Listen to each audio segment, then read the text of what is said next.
And as I've said all along in each of these evenings, for the Jew and the Christian, there is no such thing as justice. There are only just decisions, just behavior, just acts, moment by moment.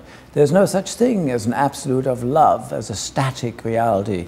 There's only loving relationships, kindness, love as acted out as a care and concern for the other person of whom I know that he is a fellow human being made in the image of God and in need of attention, of correction, of encouragement, of help, of bread and butter, etc. When Popper says utopianism is an attachment to a blueprint for which countless sacrifices must be made, look at the sacrifices that were demanded through the 20th century in order to impose by the imposition of the ideologies that blossomed. It is a sacrifice for an ideal. The way Stalin expressed it, you cannot have an omelette unless you break the eggs first. Well, there have been an awful lot of eggs broken. And look at the messy omelette it produced.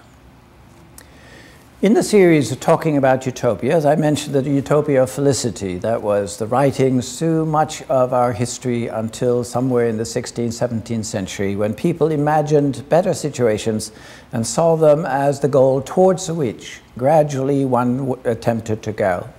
That was Thomas Morris's book, Utopia, and much such writing before that.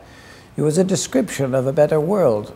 It was Gulliver's Travels, the description of the corruption of the European world, comparing it to the life of a culture run by horses, how much better they behave than human beings, etc. Just to present you with the reality that what you experience isn't necessarily good, and you should try to do better. And it became gradually a philosophy of anticipation, a philosophy of earthly amelioration. That's what happened when people came to this country in the longing for a new Jerusalem, to establish individual responsibility rather than enslavement to false authorities of king and pope. And that was a good thing. But in the 19th century, that utopian perspective was embraced as a scientific cultural necessity. That's when Hegel's philosophy became dominant in the thinking of many, who saw in his understanding of the movement of history some kind of divine purpose. It had to happen this way.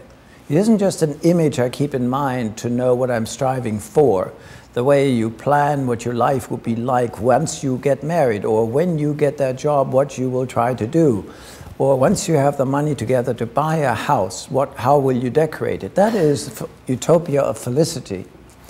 But utopia of necessity, of scientific progress, of historic necessity in the 19th century, as embraced by Marx and Engels, on the basis of Hegel's philosophy that history in itself is the movement of the divine, became something for which there was no opposition, nothing could be opposed. After all, this is historic, it happens of necessity. In parentheses, I've mentioned before, I think you find many Christians today who similarly look at their life and experiences as somehow always part of the plan of God for their life, and thus inevitable and purposeful and to be accepted. That's the nature, the characteristic of utopian thinking in the 19th century. And then, of course, it goes further than that into the 20th with such utopian visions, as I mentioned, fascism, Pol Potism, communism, etc., and eventually also eugenics, that is, the scientific necessity for improving the human race by genetic manipulation, or earlier on in the 20s and 30s, it was by the elimination of people that were considered to be a hindrance to the progress of mankind. I have seen a letter by a professor at the University of Minnesota who wrote to Hitler in 1929 praising him for his experiments with eugenics to purify the race. It wasn't a German phenomenon, it was a sick, rationalistic, European, American phenomenon, that scientific anti-Semitism. For, as I said, the only people who stood courageously against this rule of totalitarian ideologies were people who were steeped in scriptural thinking, Jews and those Christians who listened to Scripture rather than to their own heart or their own national politics. They were the only ones who, as Bernard-Henri Lévy says, practiced the coup d'etat, the individual who stood up against this notion of the ideal blueprint that is possible in our life and needs to be imposed.